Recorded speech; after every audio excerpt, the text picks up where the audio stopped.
Hello! Andito na naman ang inyong Farm Mom! For today's video, ililipat na ulit natin ang ating dark beetle for the second time.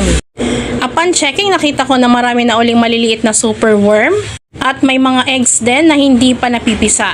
So, inililipat ko ang dark beetle kapag may mga gumagalaw na maliliit na superworm sa lalagyan or either visible na yung mga superworm.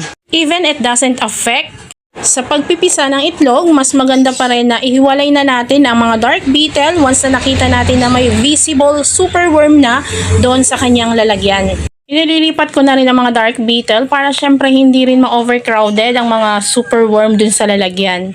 Kasi itong lalagyan ko hindi naman ganun kalaki.